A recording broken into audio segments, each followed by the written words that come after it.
ഗസയിൽ ശാശ്വത സമാധാനം വരുത്താൻ വേണ്ടിയിട്ട് ഡൊണാൾഡ് ട്രംപ് അമേരിക്കൻ പ്രസിഡന്റ് ഒരു വലിയ ഉടമ്പടിയൊക്കെ ആയിട്ട് വരുന്നു. ഇതിൻ്റെ അടിസ്ഥാനത്തിൽ ഹമാസ് പൂർണ്ണമായിട്ടും ആയുധം താഴെ വെക്കും. അങ്ങനെയാണെങ്കിൽ ഇസ്രായേൽ സൈന്യം അവിടെ നിന്ന് പിന്മാറണം. പക്ഷേ ഇസ്രായേലിലെ വലതുപക്ഷ പാർട്ടികൾ പറയുന്നത് അങ്ങനെ പറ്റില്ല, ഗസയിൽ നിന്ന് ഇസ്രായേൽ പിൻവാങ്ങാനൊന്നും പറ്റില്ല, എവിടെ ഹമാസ് ഉണ്ടോ അവിടെ തീർത്ത് കിട്ടും. പക്ഷേ മലയാളത്തിലെ മാധ്യമങ്ങൾ വരുന്നത് ഇതാ വെടിനിർത്തൽ ലംഘിച്ചു, ഇസ്രായേൽ കയറി ആക്രമിച്ചു, ഹമാസ് വീണ്ടും ആയുധം എടുക്കാൻ പോകുന്നു. സത്യത്തിൽ കേരളത്തിലെ ഉൾപ്പെടെയുള്ള മാധ്യമങ്ങൾ ലോകത്ത് നടക്കുന്ന സംഭവങ്ങളെ തെറ്റിദ്ധരിപ്പിക്കുന്ന രീതിയിൽ അവതരിപ്പിക്കുകയല്ലേ? 100% തീർച്ചയായും. ഇത് പലതവണ നമ്മൾ പത്രോഫീസിൽ തന്നെ ശ്രദ്ധപ്പെടുത്തിയിട്ടുണ്ട് ഇങ്ങനെയല്ല സംഭവം. അതായത് വെടിനിർത്തൽ കരാർ വരുന്ന സമയത്ത് തന്നെ നെതന്യാഹു പറയുന്നുണ്ട്, ഞങ്ങൾ ഹമാസുമായി യാതൊരു കോംപ്രമൈസും ഇല്ല, ഹമാസുമായിട്ട് ഇസ്രായേലിന് ഒരു രീതിയിലും കോംപ്രമൈസ് ഇല്ല. അപ്പോൾ അവർ പറയുന്ന പ്രധാന കാര്യം ഹമാസിന്റെ ശാശ്വതമായി ഞങ്ങൾ നശിപ്പിക്കും. നമ്പറിട്ടാണ് അവർ കൊല്ലുന്നത്. ഓരോ തലവന്മാർ വരുമ്പോഴും അവർ പറയുന്നുണ്ട്, അവരെ വീട്ടിലേക്ക് കത്തയക്കുന്നുണ്ട്, അവർ ചെയ്ത കുറ്റപത്രം എന്താണെന്നുള്ളത് അവർ കൊടുക്കുന്നുണ്ട്. എന്നാൽ ഇത് ഗാർഡിയൻ പത്രം ഈ മൊസാദിന്റെ കില്ലിംഗ് രീതികളെ കുറിച്ചിട്ട് വിശദമായിട്ടൊരു ആർട്ടിക്കിൾ ഉണ്ടായിരുന്നു, ഞാൻ ട്രാൻസ്ലേറ്റ് ചെയ്തിരുന്നു. അത് പറയുന്ന കാര്യം ഭയങ്കര രസമാണ്. ഈ ബെഞ്ചമിൻ നെതന്യാഹുവിന്റെ നേതൃത്വത്തിൽ ഇസ്രായേൽ പ്രസിഡന്റിനാണ് ഈ മൊസാദ് ഒരാളെ ടാർഗറ്റ് ചെയ്ത് മരണ വാറന്റ് കൊടുക്കാനുള്ള അന്തിമമായ അധികാരം. അപ്പൊ ഇവര് മൊസാദിന്റെ നേതൃത്വത്തിൽ ഒരു യോഗം ചേരുമ്പോൾ ഇസ്രായേൽ പ്രധാനമന്ത്രിയിൽ അധ്യക്ഷത വഹിക്കും. എന്നിട്ട് ഓരോരുത്തരും ചെയ്ത കുറ്റങ്ങൾ അവിടെ വായിക്കും. ഇത് ഇന്ന ആളാണ്, ഇയാൾ ഇന്ന ആളാണ്, അങ്ങനെ അയാളെ സ്പോട്ട് ചെയ്ത് ഐഡന്റിഫൈ ചെയ്തിട്ട് ഇസ്രായേൽ പ്രധാനമന്ത്രി അംഗീകാരം കൊടുത്താൽ മാത്രമേ ഒരു കൊല നടക്കുള്ളൂ. മൊസാദ്. അപ്പോൾ നമ്മുടെ ധാരണ എന്താണ്, നമ്മുടെ നാട്ടിൽ പ്രചരിപ്പിക്കുന്നത് എന്താണ്, മൊസാദ് അവിടെ കൊന്നു ഇവിടെ കൊന്നു. അങ്ങനെയല്ല. ഇസ്രായേലിനെതിരെ ചെയ്ത ഹീനമായ കുറ്റകൃത്യങ്ങൾ പറഞ്ഞിട്ട് ഇസ്രായേലിലൊരു നിയമമാണത്, രാജ്യത്തിനെതിരെ യുദ്ധം ചെയ്യുന്ന ആരെ എവിടെ പോയും കൊല്ലാം. അപ്പൊ മൊസാദ് എവിടെ പോലും പിടിക്കും. നിങ്ങൾ എവിടെ വിളിച്ചാൽ ഏത് പാതാളത്ത് വെച്ചാലും അവിടെ പിടിച്ച് അവരെ കൊന്നോ കൊല്ലാതെയോ കൊല്ലും. 2 തരത്തിലുള്ള വാറന്റ് ഉണ്ട്, ഒന്ന് ഡെത്ത് വാറന്റ് ഉണ്ട്, അല്ല അവനെ കൊണ്ടുവരേണ്ട വാറന്റ് ഉണ്ട്. അപ്പൊ ഇതൊക്കെ ഇസ്രായേൽ ചെയ്യുന്നത് അവരെ രാജ്യത്തിന്റെ സുരക്ഷയ്ക്ക് വേണ്ടിയിട്ടാണ്. അപ്പൊ ഇതിൽ പറഞ്ഞ പ്രധാനപ്പെട്ട ഒരു ഹമാസിലേക്ക് വന്നാൽ, ഹമാസിന് വിശ്വസിക്കാൻ കൊള്ളാത്തൊരു സംഘടനയാണ്. പലതവണ ഹമാസ് വെടിനിർത്തൽ കരാർ ഉണ്ടാക്കിയിട്ട് അതിന്റെ അന്ന് പിന്മാറിയിട്ടുണ്ട്. ഇപ്പൊ എന്തിനാണ് ഈ വെടിനിർത്തൽ കരാറിനെ ഇപ്പൊ ഹമാസ് കൊണ്ടുവരുന്നത് വെച്ചാല്, ഹമാസ് വല്ലാതെ അവിടെ ഒറ്റപ്പെട്ടു, അവിടെ 4 പാടുന്ന ഒറ്റപ്പെട്ടു, ഗാസയിലെ ജനങ്ങളിൽ നിന്നും വലിയൊരു പരിധി വരെ ഒറ്റപ്പെട്ടു, ഹമാസിന് അധികാരം പോകുന്ന അവസ്ഥ വരെ വന്നു. അപ്പൊ താൽക്കാലികമായി ആയുധങ്ങൾ മൂർച്ച കൂട്ടാൻ ഒരു ഇടവേള വേണം. അതാണ് ഇവരെ വെടിനിർത്തൽ. പിന്നെ ഇസ്രായേൽ അങ്ങോട്ട് കയറി ഇവിടെ തുരങ്കങ്ങളുടെ 70% തകർത്തു, 75% കഴിഞ്ഞു, നേതാക്കളിൽ ബഹുഭൂരിപക്ഷത്തെയും കൊന്നു. ഇനി ഒളിഞ്ഞിരിക്കുന്ന ആളുകളെ ഉള്ളൂ. അപ്പോൾ അവരെ പിടിക്കാൻ കഴിയാത്തതുകൊണ്ട് കൂടിയാണ് ഇസ്രായേൽ ഇങ്ങനെ ഒരു പാക്കേജിലേക്ക് വന്നത്. അപ്പോൾ ഹമാസ് അതിൽ കാണുന്നത് ഈ താൽക്കാലിക വെടിനിർത്തലുമൊക്കെ വന്നു കഴിഞ്ഞാൽ, കരാർ അംഗീകരിക്കപ്പെട്ടാൽ, ട്രംപിന്റെ കരാർ അംഗീകരിക്കപ്പെട്ടാൽ കുറച്ചു കാലം അവർക്ക് സമാധാനം ഉണ്ടാവുമല്ലോ. ആ സമാധാന സമയത്തിൽ ഓരോ ഘട്ടത്തിലും ഹമാസ് ആയുധങ്ങൾക്ക് മൂർച്ച കൂട്ടി വീണ്ടും തിരിച്ചടിക്കുക ചെയ്യരുത്. അപ്പൊ ഇത് ആത്മാർത്ഥം ഉണ്ടെങ്കിൽ നല്ലതാണ്. ഹമാസ് ആത്മാർത്ഥമായി തീരുമാനിക്കുകയാണെങ്കിൽ അവിടെ സിംഗപ്പൂർ പോലത്തെ ഒരു രാജ്യമാക്കാൻ പറ്റും, നിഷ്പ്രയാസം കഴിയും. അമേരിക്കൻ സഹായം വരും, ഇസ്രായേൽ തന്നെ കോടിക്കണക്കിന് ഉറുപ്പ് വരും. നമ്മുടെ നാട്ടിൽ പ്രചരിപ്പിക്കുന്ന പോലെ ഒരു ഇസ്രായേൽ ഒരു ഭീകര രാഷ്ട്രമാണെന്ന് അതിന്റെ ചരിത്രം പരിശോധിച്ചാൽ നമുക്ക് മനസ്സിലാവില്ല. അങ്ങനെയല്ലേ സത്യത്തില്. ലാൻഡ് ഫോർ പീസ് എന്നാണ് ഹമാസിന്റെ കരാർ തന്നെ. 47 അവരോട് യുദ്ധം ചെയ്തിട്ടാണ് അവർ അങ്ങോട്ട് കയറി അടിച്ചത്. ആ ഭൂമി ഒരു സമാധാന അക്കോർഡ് ഒപ്പിട്ട മുഴുവൻ പേർക്കും തിരിച്ചു കൊടുത്തു. 67 സിലായ് പെനിൻസുല അവർ പിടിച്ചെടുത്തു, ഗോലൻ കുന്നുകൾ അവർ പിടിച്ചെടുത്തു. അതൊക്കെ അവർ വിട്ടുകൊടുക്കരുത്. ലാൻഡ് ഫോർ പീസ്, ഞങ്ങളെ കൊല്ലല്ലേ, ഞങ്ങളെ അടിക്കല്ലേ എന്ന് താണ് കേണ് പറഞ്ഞിട്ട് കയറി വരുമ്പോൾ അടിച്ചൊതുക്കുകയാണ് അവരെ, പ്രതിരോധിക്കുകയാണ്. ഒരു ചെറിയൊരു രാജ്യമാണ് ഇസ്രായേൽ എന്നുള്ളത്, കേരളത്തിന്റെ പകുതി പോലുള്ള ഒരു ചെറിയൊരു രാജ്യം. ഈ അണ്ടകടാഹം പോലത്തെ ഒരു രാജ്യത്ത്, ഒരു ചെറിയൊരു കുത്ത് പോലത്തെ ഒരു പ്രദേശത്ത്, അതിൽ പകുതി മരുഭൂമിയാണ്, അവിടെ ജൂതനങ്ങ് ജീവിക്കാൻ വിട്ടാ പോരെ. ഇത് മതകഥ പണ്ടെന്തോ എഴുതിപ്പോയി അറേബ്യൻ. നമ്മുടെ ഒരു തെറ്റിദ്ധാരണ ഹമാസ് ഗസയ്ക്ക് സ്വാതന്ത്ര്യം നേടിക്കൊടുക്കാൻ ഉണ്ടായ സംഘടനയാണെന്നാ. അങ്ങനെയല്ല. മറ്റേ യാസർ അറാഫത്തിന്റെ സംഘടന പോലും അങ്ങനെയായിരുന്നില്ല. ഹമാസ് ഉണ്ടായിരിക്കുന്നത് ഇസ്ലാമിന്റെ സർവാധിപത്യം സ്ഥാപിക്കാനാണ്. അറേബ്യൻ പെനിൻസുലയിൽ നിന്ന് അവസാനത്തെ ജൂതനെയും ഓടിക്കാനാണ് ഹമാസ് ഉണ്ടായത്. അല്ലാണ്ട് ഗാസയ്ക്ക് സ്വാതന്ത്ര്യം നേടിക്കൊടുക്കുന്നതോടുകൂടി ഹമാസിന്റെ പണി അവസാനിക്കുന്നില്ല, അവരടുത്ത രാജ്യത്തേക്ക് കടക്കും. ഈ കെണിയൊന്നും നമ്മുടെ പത്രങ്ങൾക്ക് അറിയുന്നില്ല. അപ്പൊ ഹമാസിന്റെ ഇപ്പോഴുള്ള ആത്മാർത്ഥമാണെങ്കിൽ നല്ല കാര്യം തന്നെയാണ്. കാരണം ഹമാസ് ആയുധം വെച്ചാൽ ഈ പരിപാടി തീരും. ജൂതനെ വെറുക്കാൻ പഠിക്കാതെ ജൂതനെ കെട്ടിപ്പിടിക്കുക. നമ്മൾ ആലോചിച്ച് നോക്കൂ, ഹമാസ് നേതാക്കളും ട്രംപും നെതന്യാഹുവും ചേർന്ന് കെട്ടിപ്പിടിക്കുന്നു, ഫോട്ടോ എടുക്കുന്നു. നാളെ മുതൽ നമ്മൾ ഫൈറ്റില്ല, നമ്മൾ ഉള്ള സ്ഥലം കൃത്യമായി പങ്കിടുന്നു, ഗസയ്ക്ക് സ്വയംഭരണാവകാശം, ഭീകരവാദം ഞങ്ങൾ നിർത്തുന്നു. എന്നാൽ ഇസ്രായേൽ ഫണ്ട് ചെയ്യില്ല. അവിടെ എത്ര വ്യവസായങ്ങൾ വരും, കൊറിയ പോലെയാവും, ദക്ഷിണ കൊറിയ പോലെ. നല്ല അധ്വാനികളായ ആളുകളാണ് ഫലസ്തീനികൾ. വിദേശത്തൊക്കെ പോയി പട്ടിപ്പണി എടുക്കുന്ന ആളുകളാണ്. പാകിസ്ഥാനികളെ പോലെ പട്ടിപ്പണി എടുക്കുന്ന വിഭാഗക്കാരാണ്. ആ അധ്വാന ശേഷിയൊക്കെ സ്വന്തം നാട്ടിൽ വിനിയോഗിച്ചാൽ ഗാസ എന്ത് ഡെവലപ്പ് ചെയ്യും, എങ്ങനെയാവും? പക്ഷെ അതിന് കഴിയാത്ത എന്താണ്, അവിടെയാണ് മതകഥ. അതായത് അവസാനത്തെ ജൂതനെയും പരിപാടി തീർക്കണമെന്ന് പുസ്തകത്തിൽ എഴുതി വെച്ചിട്ടുണ്ട്. ഇത് മതജന്യമായ ഒരു പരിപാടിയാണിത്, മതജന്യമായ വൈരാഗ്യമാണ്. ഈ വൈരാഗ്യത്തെ തലേന്ന് എടുത്തു കളയണമെന്നാണ് നമ്മളൊക്കെ എപ്പോഴും പറഞ്ഞുകൊണ്ടിരിക്കുന്നത്. ഈ പ്രശ്നം പരിഹരിക്കാൻ മറ്റെന്ത് പ്രശ്നമാണുള്ളത്? നമ്മുടെ നാട്ടിലുള്ള സാധാരണക്കാരായ ആളുകൾ പോലും ജൂതനെ കുറ്റം പറയുന്നത് കേട്ടിട്ടുണ്ടോ? അവർ ജൂതനെ കണ്ടിട്ടുണ്ടോ? ഒരു ജൂതൻ എന്തെങ്കിലും അവർക്ക് ചെയ്തിട്ടുണ്ടോ? എന്നാൽ അവർ പറയാൻ എന്താണ്, ഇവർ പറയുന്ന യുക്തി തിരിച്ചിടുകയാണെങ്കിൽ ജൂതൻ ഉണ്ടാക്കിയ ഫോണാണ്, ജൂതൻ ഉണ്ടാക്കിയ കമ്പ്യൂട്ടർ, ജൂതൻ ഉണ്ടാക്കിയ ഫേസ്ബുക്ക്, ജൂതൻ ഉണ്ടാക്കിയ ഇൻസ്റ്റഗ്രാം, എന്നിട്ട് ജൂതൻ ഉണ്ടാക്കിയ കണ്ണടയും വെച്ചിട്ടാണ് ജൂതനെ കുറ്റം പറയുന്നത്. ലോകത്തിൽ 1% മാത്രം വരുന്ന ഏറ്റവും ബ്രില്യൻ്റ് ആയ ഒരു കമ്മ്യൂണിറ്റിയാണ് ജൂതര്. ലോകത്തിലെ ഏറ്റവും പീഡിപ്പിക്കപ്പെട്ട ജനത അടിച്ചടിച്ചൊരു മൂലക്കെത്തിച്ചു. റോമാക്കാരെ അവരെ ക്രിസ്തുവിന്റെ ഘാതകർ എന്ന് പറഞ്ഞിട്ട് ഒരു കാലത്ത് കൂട്ടക്കൊല ചെയ്യല്ലേ. ജൂതന്റെ കൈയൊക്കെ വെട്ടി തെരുവിലൊക്കെ ആണിയടിച്ച് വെക്കുകയായിരുന്നു. മോഷണം നടന്നാൽ ജൂതനാണ്, പലിശയ്ക്ക് കൊടുക്കുന്നവരാണ്, എന്തെല്ലാം ആക്ഷേപങ്ങളിലൂടെ ഹിറ്റ്ലറൊക്കെ അവരെ പപ്പടം പൊടിച്ച് 3-1 ബാക്കി വെച്ചു. അങ്ങനെയൊക്കെ ചെയ്ത ക്രൂരതയ്ക്കുള്ള ഒരു കോമ്പൻസേഷൻ എന്നുള്ള രീതിയിൽ ഒരു ഇത്തിരി ഭൂമി കൊടുത്തതിന്റെ പേരിലല്ലേ ഈ പ്രശ്നം മുഴുവൻ ഉണ്ടായത്. എന്നിട്ട് തോറ്റ അമ്പീതോടുകൂടി ഇസ്രായേൽ സഖ്യത്തിലായി, ജോർദാൻ സഖ്യത്തിലായി. ഒരു രാജ്യം അഭയാർത്ഥികളെ എടുക്കൂലല്ലോ. ഇസ്രായേലിൽ 20 ലക്ഷം മുസ്ലിങ്ങൾ സമാധാനത്തോടെ ജീവിക്കുന്നുണ്ട്. 1 കോടിയാണ് ഇസ്രായേലിലെ ജനസംഖ്യ. അതിൽ 20 ലക്ഷം മുസ്ലിങ്ങളാണ്. നമ്മുടെ സി ദാവൂദ് മീഡിയ വണ്ണിൽ പറയുന്ന മാതിരി ഇസ്രായേലിന് വംശഹത്യ ചെയ്യാനാണ്, മുസ്ലിങ്ങളെ വംശഹത്യ ചെയ്യാനാണ് ഇസ്രായേലിന്റെ ലക്ഷ്യമെങ്കിൽ ഈ സ്വന്തം രാജ്യത്ത് 20 ലക്ഷം മുസ്ലിങ്ങളെ വംശഹത്യ ചെയ്തൂടെ? അവിടെ ജനസംഖ്യ കൂടുകയാണ് ചെയ്യുന്നത്. ഇത് പ്രത്യേക മോഡൽ വംശഹത്യ. നമ്മൾ വംശഹത്യ ചെയ്യുന്നതിനനുസരിച്ച് ആളുകൾ ജനസംഖ്യ കൂടി വരികയാണ്. അതൊന്നും ചെയ്യുന്നില്ല ഇസ്രായേൽ. അവർ സമാധാനത്തിന് വേണ്ടിയാണ് നിലനിൽക്കുന്നത്. കാരണം 4 പാട് ശത്രുക്കളാണ്. ഈ ഫിയർ സൈക്കോസിസ് എന്ന് പറഞ്ഞ സാധനം ഉണ്ടല്ലോ, അതിന്റെ അടിയിൽ പെട്ടവനെ അറിയുള്ളൂ. 4 പാട് ശത്രുക്കൾ, എന്നും യുദ്ധം. ഇതെന്തൊരു ഒരു കൂറക്കാട്ടം പോലത്തെ രാജ്യം പിടിച്ചിരിക്കുന്ന ആരോടൊക്കെ യുദ്ധം ചെയ്തിട്ടാണ്? ഒരു ഭാഗത്ത് ഹിസ്ബുള്ള, മറുഭാഗത്ത് ഹൂത്തി, മറുഭാഗത്ത് ഇറാൻ, മറുഭാഗത്ത് ഹമാസ്. 4 പാടും ഫൈറ്റ് ചെയ്ത് നിൽക്കുകയാണ്. അപ്പൊ ഒരു തീരും. നമ്മളെപ്പോഴും പറയുന്നതാണ് ഇസ്രായേൽ തോൽക്കുന്ന യുദ്ധം ഇസ്രായേലിന്റെ അവസാനത്തെ യുദ്ധം. 67 അമേരിക്ക അവരെ സഹായിച്ചിട്ടില്ല. 67 ഈ യുക്തിവാദികൾ എന്ന് പറയുന്ന വിഭാഗത്തെ കുറിച്ചൊക്കെ ആളുകൾ എഴുതിയ കഥ, ഈ പേടിച്ചിട്ട് ഇവര് വിലാപം മതിലിൽ പോയിട്ട് ഇവരും കരയായിരുന്ന. ജൂതന്റെ ഒരു വിലാപം മതിലുണ്ട്, അതിൽ കൈ തട്ടിയിട്ട് ഇവര് ഉറക്ക കരയായിരുന്നു, യഹോവയെ വിളിച്ചിട്ടുണ്ട്. ആ ഏരിയൽ ഷാരോൺ എന്ന് പറഞ്ഞ അവരൊരു മുൻ പ്രധാനമന്ത്രി ഒരു ഇന്റർവ്യൂ BBC കൊടുത്തിട്ടുണ്ട്. അതിൽ ഷാരോൺ തുറന്നടിക്കുന്നുണ്ട്. ഷാരോൺ പറഞ്ഞു, ഞങ്ങൾ ഇങ്ങനെ കൂട്ടക്കൊല ചെയ്യുമ്പോൾ ഒരു യഹോവയും ഞങ്ങളെ രക്ഷിച്ചിട്ടില്ല, ഒരു ജൂതദൈവവും ഞങ്ങളെ കൊടുത്തു, ഞങ്ങളെ ആയുധങ്ങളാണ് ഞങ്ങൾക്ക് സമാധാനം കൊണ്ടുവന്നത്, ഞങ്ങൾ സമാധാനം ജീവിക്കുന്ന അയൺ ഡോം കൊണ്ടാണ്, സയൻസ് കൊണ്ടാണ് ഞങ്ങൾ സമാധാനം ജീവിക്കുന്നത്, ദൈവങ്ങളെ കൊണ്ടല്ല. അയാൾ തുറന്നടിച്ച് പറയുക, ഞങ്ങൾ എന്ന് ആയുധം താഴെ വെക്കുന്ന അന്ന് ഞങ്ങൾ പരിപാടി തീരുന്നു, അത് ഞങ്ങൾക്ക് നന്നായിട്ട് അറിയാവുന്ന.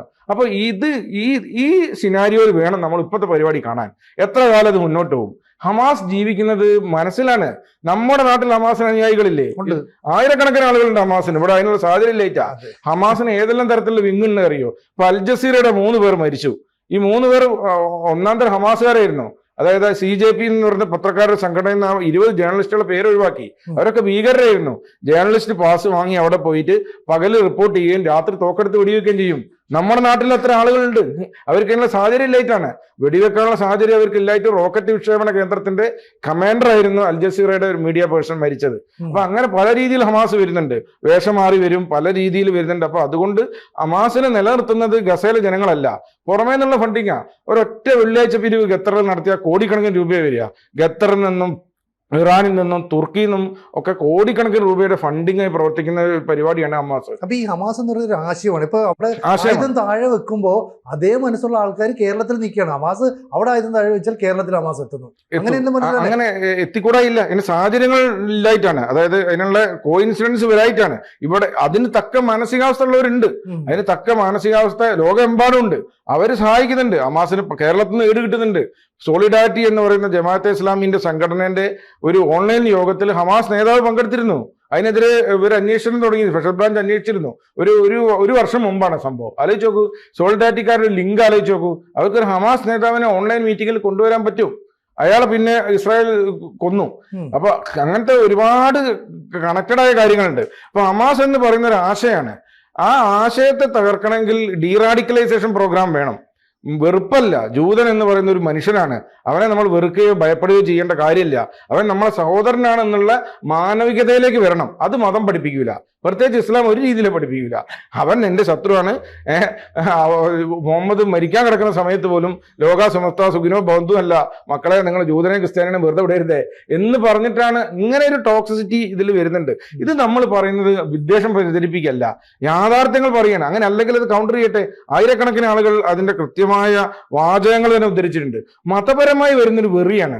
അല്ലാതെ ഈ കേരളത്തിൽ കിടക്കുന്ന ഒരു മുസ്ലിം എന്തിനാണ് ജൂതനെ വെറുക്കുന്നത്? അയാൾ ജൂതനെ കണ്ടിട്ട് പോലുമില്ല. അപ്പൊ ഇതുകൊണ്ട് ഹമാസ് നിരായുധീകരിക്കാം, ഹമാസിന്റെ വാചകമടിയൊന്നും ഇസ്രായേൽ വിശ്വസിക്കുന്നില്ല. അവർക്കറിയാം ഇത് ഇങ്ങനെയാണ് പരിപാടി. നമ്മൾ ഇത് കണ്ടിട്ട് നമ്മൾ ആയുധം തലവെച്ചാൽ നമ്മളെ പണി പോകും. ഇവര് രക്ഷപ്പെടാൻ വേണ്ടിയുള്ള ഒരു പരിപാടിയാണ്. അത് നോക്കട്ടെ, ഇനി ആത്മാർത്ഥമാണെങ്കിലോ അഥവാ നീ മടുത്തു പുല്ല്, ഇവന്മാർ ഒരിക്കലും തോൽക്കുന്നില്ല, ദൈവം അവരെ കൂടെയാണ്. ഇപ്പൊ ഇവര് ഇതിനൊന്നും ആവശ്യമില്ലല്ലോ. ദൈവത്തിന് ഒറ്റ ബോംബിട്ട് ഈ ജൂത ജനതയെ തീർക്കാവുന്നേ ഉള്ളൂ.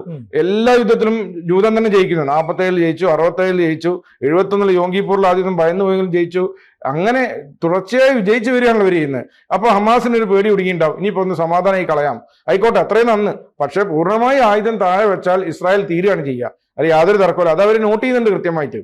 ഈ ഹമാസിന്റെ സ്വാധീനം ഇപ്പൊ കേരളത്തിൽ ഇപ്പൊ നേരത്തെ അറിയാം, നമുക്ക് ഈ പള്ളിപ്പെരുന്നാളുമായിട്ട് ബന്ധപ്പെട്ട് ഹമാസിന്റെ നേതാക്കളുടെ ചിത്രങ്ങൾ ആനപ്പുറത്ത് എഴുന്നള്ളിച്ചിട്ടുണ്ട്. എന്തുകൊണ്ട് ഇവിടെ മോദി എന്ന് പറയുന്ന ഭരണാധികാരി ഫാസിസ്റ്റ് ആണെന്ന് പറയുന്നു? അദ്ദേഹം ഫാസിസ്റ്റ് നിലപാടുകൾ കർശനമായി സ്വീകരിച്ചാൽ ഈ അനുകൂലങ്ങളൊക്കെ മിണ്ടാതിരിക്കത്തില്ല, അല്ലെങ്കിൽ ഈ പറയുന്ന ഓൺലൈൻ മീറ്റിംഗിൽ ഇതുപോലെ ഒരാളെ പങ്കെടുപ്പിക്കുന്നു, ഇവർക്ക് പേടിയുണ്ടാവില്ല? ഇതൊന്നും സംഭവിക്കുന്നില്ലല്ലോ. ഞാൻ പറഞ്ഞു, മോദി ഫാസിസ്റ്റ് ആണെന്ന് നോക്കാം. നമുക്ക് ഇവിടെ ഒരു പൊതുയോഗം പാലാരിവട്ടത്ത് വിളിക്കാം, മോദിക്കെതിരെ ഘോരഘോരം പ്രസംഗിക്കാം. നിങ്ങൾ ചൈനയിൽ പോയി പൊതുയോഗമൊന്നും വേണ്ട, ഷീ ജിൻപിങ്ങിനെതിരെ എന്തെങ്കിലും ഒന്ന് വെറുതെ പറഞ്ഞു നോക്കൂ, ഒരു ഫേസ്ബുക്കിൽ എഴുതി നോക്കൂ. രാത്രി ഒരു രഹസ്യ പോലീസ് ഒന്നും വാതിൽ നോക്കിംഗ് ദ ഡോർ എന്നാ വിളിക്കും, വാ മോനെ എന്നറിയും. പിന്നെ ഒരു വിവരം ഉണ്ടാവില്ല. ജാക്മ എന്ന എവിടെയാണ് ഇപ്പൊ ഇന്തോനേഷ്യയിൽ ഉണ്ടെന്നാണ് കേൾക്കുന്നത്.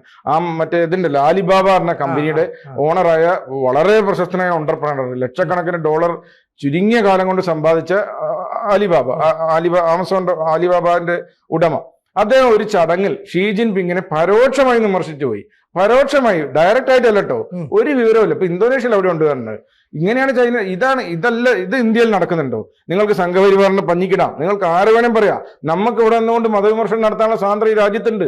ഇതാണോ ഫാസിസം എന്ന് പറയുന്നത്? യഥാർത്ഥ ഫാസിസം എന്താണെന്ന് ഇവർ കണ്ടിട്ടില്ല. ഈ ഹമാസ് ഭരിക്കുന്ന ഒരു സ്ഥലത്തേക്ക് പോവാം, ഇനി ഏതെങ്കിലും ഒരു ഇസ്ലാമിക രാജ്യത്തേക്ക് പോവാം, അവിടെ ഇത്രയധികം ജനാധിപത്യ സ്വാതന്ത്ര്യം വരുമോ? നമ്മൾ സൗദിയിലൊക്കെ ജീവിക്കുന്ന സുഹൃത്തുക്കൾ എന്നെ പറയുന്നത് കേട്ടിട്ടില്ലേ? ഇത് സ്വാതന്ത്ര്യം, ഇന്ത്യയിൽ മുസ്ലിങ്ങൾക്ക് ഏറ്റവും സമാധാനമായി ലോകത്ത് ജീവിക്കാവുന്ന സ്ഥലം ഇന്ത്യയാണ്. അത് മനസ്സിലാക്കണ്ടേ? നമ്മൾ സൗഹൃദത്തോട് സ്നേഹിക്കണ്ടേ? അതിന് പകരം നമ്മൾ എന്താ ചെയ്യുന്നത്? നമ്മൾ ഹമാസിന്റെ ചിത്രം ആനപ്പുറത്തേറ്റാണ്. സ്വന്തം ജനതയുടെ ജീവിതം നരകതുല്യരാക്കിയവരാണ് ഹമാസ്. ഹമാസിന് 13 വയസ്സുള്ള കുട്ടികളുടെ സൈന്യമുണ്ട്. ഹമാസ് എന്താണ് ചെയ്യുന്നറിയോ? ഈ കുട്ടികളെ മുന്നോട്ട് അങ്ങ് വെച്ചെടുക്കും. എന്നിട്ട് ഇസ്രായേൽ ബോംബ് ചെയ്യുമ്പോൾ ഇവര് ആശുപത്രിന്റെ അടിയിൽ ബങ്കറുകൾ ഉണ്ടാക്കും. അതിന്റെ അടിയിൽ നിന്നിട്ട് പതുക്കെ റോക്കറ്റുകൾ മുകളിൽ വെച്ചിട്ട് ഇസ്രായേലെ തുറന്നു വിടും. ആദ്യകാലത്ത് ഇസ്രായേലിന് ഓട്ടോ റോക്കറ്റ് സിസ്റ്റം ഉണ്ടായിരുന്നു. അത് പ്രകാരം സോഴ്സിലേക്ക് തന്നെ അവിടെ തിരിച്ചും മിസൈൽ വരും. അപ്പൊ എന്താ നമ്മുടെ നാട്ടിൽ വാർത്ത വരെ ഇസ്രായേൽ ആശുപത്രി തകർത്തു, ഇസ്രായേൽ സ്കൂൾ തകർത്തു. കാരണം സ്കൂളിന്റെ ആശുപത്രിന്റെ അടിയിൽ ടണലാണ്. ഇപ്പൊ മീഡിയ വണിൽ ദാവൂദ് പറയുന്ന ഒരു തുറന്ന ജയിലാണ് ഗാസ, ഒരു തുറന്ന ജയിലാണ്. 4 പാടും ഇസ്രായേൽ ആണെങ്കിൽ എങ്ങനെയാണ് ഈ ടണൽ ഉണ്ടാക്കുന്നത്? അവിടെ ഡൽഹി മെട്രോയേക്കാൾ വലിയ അധോലോക നഗരാണ് ഗാസൻ മെട്രോ എന്നാണ് ഞാൻ തമാശക്ക് പറയുക. അപ്പൊ അതൊക്കെ ഇസ്രായേൽ ഇപ്പം ഡീബങ്ക് ചെയ്യാണ്. അപ്പോഴെന്താ വാർത്ത? വലതു ഭാഗത്തുള്ള മുഴുവൻ ഗസക്കാരെയും ഇടതു ഭാഗത്തേക്ക് മാറണം എന്ന് പറഞ്ഞിട്ടാണ് ഇസ്രായേൽ ഈ തുരങ്കം കുഴിക്കുന്നത്. അപ്പൊ ഇവര് പറഞ്ഞു വരുന്ന എന്താ? ഒരു ഭാഗത്തുനിന്ന് അങ്ങോട്ടും ഇങ്ങോട്ടും പലായനം ചെയ്യിച്ച് അതിന്റെ ഫോട്ടോ മാധ്യമം എടുക്കും, എന്നിട്ട് ഫ്രണ്ട് പേജ് കൊടുക്കും, അവിടുന്ന് ഇങ്ങോട്ട് ഓടുന്നു. എന്തുകൊണ്ടാണ് അവർ ഓടുന്നതിന് വരുന്നത്? ഈ തുരങ്കം ഉണ്ടാക്കിയിട്ടല്ലേ. ഈ തുരങ്കമല്ലേ പരിശോധിക്കുന്നത്? ഇസ്രായേലിന് ഗാസയിലെ മുഴുവൻ ആളുകളെയും കൊല്ലണമെങ്കിൽ അവർക്ക് 10 മിനിറ്റ് മതി. അവർക്ക് കയ്യിൽ അതിനുള്ള വെപ്പണുണ്ട്, രാസായുധങ്ങളുണ്ട്, ജൈവായുധങ്ങളുണ്ട്, ആറ്റം ബോംബുണ്ട്, എല്ലാ സംവിധാനമുണ്ട്. അങ്ങനെ ചെയ്താൽ ഒരു സമൂഹത്തിൽ ഒറ്റപ്പെടും. പിന്നെ ഈ ഹമാസിന്റെ പ്രൊപ്പഗൻഡകൾ, അതാണ് കേരളത്തിലെ മാധ്യമങ്ങൾ തൊണ്ടവിടാതെ വിഴുങ്ങുന്നത്. ഈവൻ ന്യൂയോർക്ക് ടൈംസ് വരെ അങ്ങനെ ഇട്ടുണ്ട്. ഈയിടെ അൽ ജസീറ അടിച്ചുവിട്ടൊരു കള്ളക്കഥയാണ്. അത് ഞാൻ മനോരമേന്റെ ഓഫീസിൽ വിളിച്ചു പറഞ്ഞു. മാതൃഭൂമി അത് പിൻവലിച്ചു. മനോരമ പിന്നെ അത് ഓൺലൈനിൽ കാണുന്നില്ല, പിൻവലിച്ചോ ഇല്ലയോ അറിയില്ല. സംഭവം എന്താ വെച്ചാല്, ഒരു പയ്യനെ ഏകദേശം ഒരു 3 മാസം മുമ്പാട്ടോ, ഒരു പയ്യനെ ഇസ്രായേൽ ആർമി, ഒരു ഗാസൻ പയ്യനെ ഇസ്രായേൽ ആർമി ഭക്ഷണം കൊടുത്തു. പയ്യനെ പോലെ ഭക്ഷണം കഴിച്ച് അഭയാർത്ഥി ക്യാമ്പെന്ന് പയ്യൻ പോകുന്ന വഴി വെടിവെച്ച് കൊന്നു എന്ന്. ഇത് അൽ ജസീറയിൽ വന്ന വാർത്തയാ. ഇത് ഒറ്റ നോട്ടത്തിൽ കണ്ടപ്പോൾ തന്നെ തോന്നി, എന്തിനാ അങ്ങനെ ചെയ്യുന്നത്? ഭക്ഷണം കൊടുത്തിട്ട് ഒരു കുട്ടിയെ വെടിവെച്ച് കൊല്ലേണ്ട കാര്യം എന്താണ്? അപ്പൊ നോക്കുമ്പോൾ ഫേക്ക് സ്റ്റോറിയാ. അങ്ങനെ ഒരു കുട്ടിയില്ല, അങ്ങനെ അവിടെ ഒരു ബറ്റാലിയൻ, അങ്ങനെ ഒരു ചെക്ക് പോസ്റ്റും ഇല്ല അവിടെ. ഇത് അൽ ജസീറയുടെ ബോധപൂർവ്വ കുത്തിരിപ്പാ. ഇത് ഖത്തർ ഫണ്ടിങ്ങിലൂടെ നടക്കുന്ന വലിയൊരു സ്ഥാപനമാണ് അൽ ജസീറ. അവിടെ പോയവർ പലരും പറയുന്ന കേട്ടില്ലേ, BBC-യുടെ ക്യാൻറ്റീൻ, BBC-യുടെ ന്യൂസ് റൂം അൽ ജസീറയുടെ ക്യാൻറ്റീനാണെന്നാ. അത്രയും വലിയ സംവിധാനത്തോടെ പ്രവർത്തിക്കുന്നത്. അത് ഹമാസ് പ്രൊപ്പഗൻഡയ്ക്ക് വേണ്ടി മാത്രം ഉണ്ടാക്കിയാണ്. ആ അൽ ജസീറയുടെ 3 ആൾക്കാരാണ് മരിച്ചത്. ഭീകരരായിട്ട്. എന്തിനധികം ഭീകരമായി മരിക്കുന്ന UN ആളുകൾ മരിച്ചിട്ടുണ്ട്. ഈ UNWRA എന്ന് പറഞ്ഞൊരു സംഘടന ഉണ്ട്, UNRWA എന്ന് വേണമെങ്കിൽ മലയാളത്തിൽ തർജ്ജമ ചെയ്യാം. ഈ UNRWA ഗാസയിലേക്കുള്ള എല്ലാ കാര്യവും നിയന്ത്രിക്കുന്നത്. നമ്മൾ കാരണം ഗാസയിലേക്കുള്ള കാര്യങ്ങളൊക്കെ നിയന്ത്രിക്കുന്നത് ഇസ്രായേലാണെന്ന അല്ല, ഐക്യരാഷ്ട്രസഭയുടെ എയ്ഡുള്ള ഈ UNRWA എന്നുള്ള സംഘടനയാണ് ഗാസയിലേക്കുള്ള ഐഡന്റിറ്റി കാർഡ് ഇഷ്യൂ ചെയ്യുന്നത്.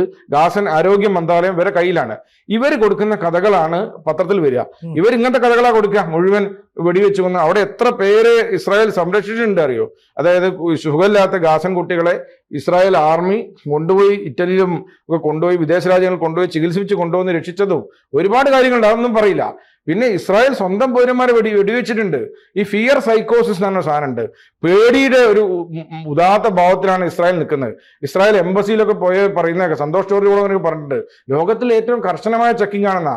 അങ്ങോട്ട് വരുന്ന ഒരുത്തനെ ശത്രുവിനെ പോലെ പരിശോധിക്കുന്നത്. കാരണം മുൻകാല അനുഭവം അങ്ങനെയാണ്. അപ്പൊ ഈ ഗാസയിലെ തുരങ്കത്തിൽ താമസിച്ചിരുന്ന 4 പേര് എങ്ങനെയോ രക്ഷപ്പെട്ടു. ഒക്ടോബർ 7 ആക്രമണത്തിന് തട്ടിക്കൊണ്ടുപോയതാ. അവര് തുരങ്കത്തിൽ നിന്ന് എങ്ങനെയോ രക്ഷപ്പെട്ടു വന്നു. ഒരു കൈ ഉയർത്തിക്കൊണ്ടാണ് വരുന്നത്. അപ്പൊ ഇസ്രായേൽ സൈന്യം വിചാരിച്ചത് ഇത് ഹമാസിന്റെ തട്ടിപ്പാണ്. ഹമാസ് ബെൽറ്റ് ബോംബ് വില വെച്ചിട്ട് ഷൂട്ട് ചെയ്തു. ഈ 4 പേര് മരിച്ചുപോയി. ഇസ്രായേലുകാരെ തന്നെ ഇസ്രായേലികൾ വെടിവെച്ച് വന്നു. മലയാളത്തിലെ പത്രങ്ങൾ കൊടുത്തില്ല. എന്തുകൊണ്ടാണ്? അത് ഫിയർ സൈക്കോസ് എന്ന് വരുന്നതാണ്. അതിന്റെ പേരിൽ എൻക്വയറി വന്നു. എൻക്വയറി എന്ത് ചെയ്യുന്നു? ഇവർ വിചാരിച്ചത് ഹമാസിന്റെ ടെക്നിക്കാണെന്ന് വിചാരിച്ചാണ് ഫയർ ചെയ്തത്. അപ്പൊ ഇങ്ങനെ ഒരു ഫിയർ സൈക്കോസിൽ ജീവിക്കുന്ന ഒരു ജനതയ്ക്ക് അബദ്ധങ്ങളും പറ്റും. നമ്മളെ മസ്തിഷ്കമാണ് തീരുമാനം എടുക്കുന്നത്. ഇപ്പൊ ഒരു ആംബുലൻസ് പോകുന്നു, അതിന്റെ അകത്ത് എല്ലാം പ്രിസിഷൻ സ്ട്രൈക്ക് ഒരുപോലെ ആവില്ല. അപ്പൊ ആ ആംബുലൻസ് തെറ്റിദ്ധരിച്ച് അവർ വെടിവെച്ചിടും. പിന്നെ ആള് മാറിപ്പോയി. എല്ലാം 100% പെർഫെക്റ്റ് ആയിട്ടുള്ള ഒരു സംവിധാനമില്ല. അപ്പൊ ഒരു ആശുപത്രിന്റെ 6ാമത്തെ ബ്ലോക്കിൽ ഭീകരർ 2 കെട്ടി ഒരു അറ്റാക്ക് ചെയ്താൽ ചിലപ്പോൾ അത് 5ലേക്ക് മാറിപ്പോകാൻ സാധ്യതയുണ്ട്. യുദ്ധത്തിന്റെ കൊളാട്രൽ ഡാമേജസ് ആണ് പെരുപ്പിച്ച് കാട്ടുന്നത്. അതിന്റെ കാരണം എന്താണ്? ഹമാസ് അല്ല അതിന്റെ കാരണം. ഇസ്രായേലുമായി സമാധാനത്തിൽ പോയാൽ പോരെ, ഒരുവിധം മര്യാദയ്ക്ക് പോകല്ലേ ഇത്. നമ്മൾ നേരത്തെ ചർച്ച ചെയ്ത മൊറോക്കോയിലേക്കുള്ള അഭയാർത്ഥി പ്രവാഹം ഉണ്ടല്ലോ, അതുപോലെ ഒരു സംഭവം പറഞ്ഞുതരാം, ഞെട്ടിക്കുന്ന സംഭവം. അതായത് ഇസ്രായേൽ ഈ ഗാസക്കാരുമായി സമാധാനമായി പോകാൻ വേണ്ടിയിട്ട് ഇസ്രായേൽ വേറൊന്ന് ചിന്തിച്ചു. ഗാസയിൽ വളരെ കൂലി കുറവാണ്. അതിന്റെ 12 ഇരട്ടിയൊക്കെയാണ് ഇസ്രായേലിലെ കൂലി. അതായത് നമ്മൾ ഇവിടുന്ന് പോയ നമ്മുടെ സുഹൃത്തുക്കൾ പറയാ 1 മണിക്കൂർ ജോലി ചെയ്താൽ 3000 രൂപ വരെ കിട്ടുന്നു ഇസ്രായേലില്. 3 മണിക്കൂർ ജോലി ചെയ്താൽ പോരെ, ഇന്ത്യൻ രൂപയിലേക്ക് കൺവേർട്ട് ചെയ്യുമ്പോൾ. അതല്ല ഇവിടുന്ന് പലരും പോയി ഓടിക്കളയുന്നൊക്കെ എങ്ങനെയെങ്കിലും ഇസ്രായേൽ അഭയാർത്ഥിയാവുക എന്നുള്ള പേരിൽ. ലോകത്തിൽ ഏറ്റവും കൂടുതൽ ശമ്പളം കൊടുക്കുന്ന രാജ്യമാണ് ഇസ്രായേൽ. സ്പെയിനിലും അങ്ങനെ തന്നെ ഉണ്ട്. അതുകൊണ്ടാണ് മൊറോക്കോ എന്ന ആളുകൾ സ്പെയിനിലേക്ക് വരുന്നത്. അപ്പോൾ ഇസ്രായേൽ ഒരു വർക്ക് പെർമിറ്റ് കൊടുത്തു. പ്രതിദിനം 20,000-ഓളം ഗാസക്കാര് അവരവിടെ ചെക്കിംഗ് ഉണ്ട്. ബോർഡർ ചെക്ക് ചെയ്ത് ഇസ്രായേലിൽ വന്നിട്ട്, ഇസ്രായേലിൽ ഷോർട്ടേജ് ഉണ്ട്. ഇസ്രായേലിൽ സാധാരണ പണികൾക്ക് പണിയെടുക്കാൻ ആളില്ല. അപ്പൊ ഇവർ വന്നിട്ട് ഡെയിലി അവിടെ പണിയെടുത്തു പോകും. അപ്പൊ എന്താ വെച്ചാൽ ഇസ്രായേൽ സർക്കാർ 2 ഇതിന് കണക്കൂട്ടി. ജനങ്ങൾ തമ്മിൽ കളരുമ്പോഴുള്ള ഭീതി പോയി. ജൂതന്മാർ വരെ ശത്രുക്കളല്ല, ഇവർ വരെ വീട്ടിൽ വരുന്നു, ഹൗസ് മെയ്ഡായി ജോലി ചെയ്യുന്നു, ഭക്ഷണം കൊണ്ടുപോകുന്നു, കുട്ടികളെ ബന്ധപ്പെടുന്നു. അങ്ങനെ സൗഹൃദവും സൗഭാദ്യവും ഉണ്ടാവും. പിന്നെ എല്ലാത്തിനും അടിസ്ഥാനം സാമ്പത്തികമാണല്ലോ. ഇസ്രായേലിൽ വന്നിട്ടാണ് അവർക്കൊരു സാമ്പത്തിക മേൽഗതി ഉണ്ടാകുമ്പോൾ അവർക്ക് ഈ രാജ്യത്തെ ശത്രുതയെ കാണേണ്ട കാര്യമില്ല. ശത്രുക്കളല്ല, അവർ നിലനിൽക്കണം. അപ്പൊ നമുക്കിപ്പോ എന്ത് കുറ്റം പറഞ്ഞാലും നമുക്കൊക്കെ സൗദി അറേബ്യയോടുള്ള സ്നേഹം ഉണ്ടല്ലോ. ഞാൻ ഇന്ത്യ കഴിഞ്ഞാൽ നമുക്ക് ഭയങ്കര സ്നേഹമുള്ള രാജ്യം സൗദി അറേബ്യ. കാരണം ലക്ഷക്കണക്കിന് മലയാളികൾക്ക് അന്നം കൊടുക്കുന്ന ഒരു മണ്ണാണ്. അപ്പൊ നമുക്ക് സൗദിയിൽ ഒരു ചെറിയൊരു സ്ഫോടനം ഉണ്ടായാൽ നമുക്ക് ചങ്കിടിക്കും, ആരോ പെട്ടോ എന്നുള്ളത്. അതേപോലെ തന്നെ ഒരു സോഷ്യൽ എഞ്ചിനീയറിംഗ് നമുക്ക് സൗദിയിൽ നടക്കുന്നത് എന്തുകൊണ്ടാണ്? അവിടെ നമ്മുടെ ആളുകൾ അവിടെ ഉള്ളതുകൊണ്ടാണ്. നമ്മുടെ ബന്ധുക്കളോ അമ്മാവനോ സഹോദരനോ ആരോ ഒന്ന് സൗദിയിലുണ്ട്. അതേപോലെ തന്നെ ഇവിടെ ഇവരൊക്കെ ജോലി ചെയ്യുന്നുണ്ടല്ലോ. വൈകുന്നേരം വരെ തിരിച്ച് ഗസയിലേക്ക് പോവുകയും ചെയ്യും. അപ്പൊ ആ സോഷ്യൽ എഞ്ചിനീയറിംഗ് നടക്കുമെന്ന് വിചാരിച്ചാണ് ഇസ്രായേൽ ചെയ്തത്. എന്താണ് സംഭവിച്ചത്? ഒക്ടോബർ 7 ആക്രമണം ഉണ്ടല്ലോ, ഭീകരാക്രമണം, അതിൽ ഡയറക്റ്റായി ഇൻവോൾവ് ചെയ്തത് ഈ 10-20 ആളുകൾ, ഈ ഇങ്ങനെ വന്ന ആളുകളാ. ഈ വഴി കാണിച്ചു കൊടുത്ത മുഴുവൻ ഇങ്ങനെ വന്ന ആളുകൾ. വർക്ക് അല്ല, ഇവർ അറിയാമായിരുന്നു മാത്രമല്ല, ഇവരിൽ പങ്കാളികളായി എന്ന് മാത്രമല്ല, ഇതിന്റെ വഴികൾ കിബുട്സ് എന്ന് പറയുന്ന സ്ഥലങ്ങളുണ്ട്. അവിടെയാണ് ഏറ്റവും കൂടുതൽ അറ്റാക്ക് നടന്നത്. അത് പറയുന്ന സമ്പന്നരായ ജൂതന്മാരല്ല, അവിടെ ഒന്നിച്ച് താമസിക്കുന്നവർ, സോഷ്യലൈസ് ചെയ്ത് ജീവിക്കുന്ന ഇടത്തരക്കാരായ ജൂതന്മാരാ. അവർ നല്ലൊരു ശതമാനം കമ്മ്യൂണിസ്റ്റുകാരാണ്. ഇവിടെ ഈ ഹമാസിന്റെ ആക്രമണത്തിൽ അവിടെ കൊല്ലപ്പെട്ടത് കമ്മ്യൂണിസ്റ്റുകാരായ ജൂതന്മാരാ. എന്നിട്ടാണ് നമ്മളെ കമ്മ്യൂണിസ്റ്റുകാർ ഈ ഹമാസിന് വേണ്ടി നിൽക്കുന്നത്. അപ്പൊ അവിടെയൊക്കെയുള്ള വഴി കാണിച്ചു കൊടുത്തത് ഈ ഡെയിലി വർക്ക് പെർമിറ്റ് വന്ന ആളുകളാ. അത് ഇസ്രായേലിനെ തകർത്തൊരു സംഭവമായിരുന്നു. അതിനേക്കാൾ ഭീകരമായ ഒരു സംഭവം എന്ന് പറഞ്ഞാല് ഈ UNRWA നമ്മൾ നേരത്തെ ഞാൻ പറഞ്ഞല്ലോ, ഇസ്രായേലിലേക്കുള്ള എല്ലാ കാര്യങ്ങളും നിയന്ത്രിക്കുന്ന, ഭക്ഷണം കടത്തി വിടുന്നതും ഒക്കെ ചെയ്യുന്ന, ഐഡന്റിറ്റി കാർഡ് കൊടുക്കുന്ന, ആ ഗാസൻ ആരോഗ്യ മന്ത്രാലയത്തെ വരെ നിയന്ത്രിക്കുന്ന UN ഏജൻസി. ആ UN ഏജൻസിയിലെ 7 പേര് ഡയറക്റ്റ് അറ്റാക്കിൽ പങ്കെടുത്തവരാണ്. ഇത് കേരളത്തിലെ പത്രങ്ങൾ മൂടിവെക്കുക. എന്നിട്ട് UN പറഞ്ഞ അങ്ങനെ സംഭവമില്ലാന്ന്. ഇസ്രായേൽ തെളിവ് കൊടുത്തപ്പോൾ അവരെ പുറത്താക്കി, ഇസ്രായേൽ പിടിച്ചു കൊണ്ടുപോയി പണി കൊടുത്തിട്ടുണ്ടാവും, പിന്നെ പുറലോകം കണ്ടിട്ടുണ്ടാവില്ല. അതാണ് 7 പേര് ഒക്ടോബർ ആക്രമണത്തിൽ ഡയറക്റ്റായി പങ്കെടുത്തു, അത് UN കയ്യിൽ. ഇതാണ് നമ്മൾ എപ്പോഴും പറയുന്ന മതമാണ് മതമാണ് മതമാണ് പ്രശ്നം എന്ന്. നിങ്ങൾ എന്ത് കൊടുത്തിട്ടും കാര്യമില്ലാന്ന്. പാലും തേനും കൊടുത്തിട്ട് സ്വർണം കൊണ്ടിട്ട് മൂടിയാലും മതത്തിൽ ജൂതനെ വെറുക്കാൻ പറഞ്ഞു പോയി. ഒരു ഘട്ടത്തുമ്പോൾ സാധനം കൊണ്ട് തിരിയാണ് ചെയ്യുന്നത്. ഹമാസിനെ ആക്രമിക്കുന്നു പറഞ്ഞപ്പോൾ മറ്റവൻ അതിൽ കൂടി കൊടുക്കുകയും ചെയ്യല്ല എന്നല്ലേ പറയുന്നത്. ഇതാണ് നമ്മൾ പറയുന്നത് മതത്തിന്റെ പ്രശ്നം. ഈ സംഭവം തന്നെയാണ് ഹമാസിന്റെ ഉള്ളിലുള്ളത്. അതുകൊണ്ട് ഈ നിരായുധീകരണമൊക്കെ എത്ര കാലം മുന്നോട്ട് പോകും? ഇതൊരു വെറും ഒരു അതിർത്തി തർക്കമല്ല. നിങ്ങൾ ഞാനും തമ്മിൽ ഒരു അതിർത്തി തർക്കം. നിങ്ങളെ സ്ഥലം ഞാൻ കുറച്ച് കയ്യേറിയാൽ ആ സ്ഥലത്തിന് തുല്യമായ പണം ഞാൻ തന്നാൽ ആ പ്രശ്നം തീർന്നു. ഇത് അങ്ങനെ തീരുന്ന പ്രശ്നമല്ല.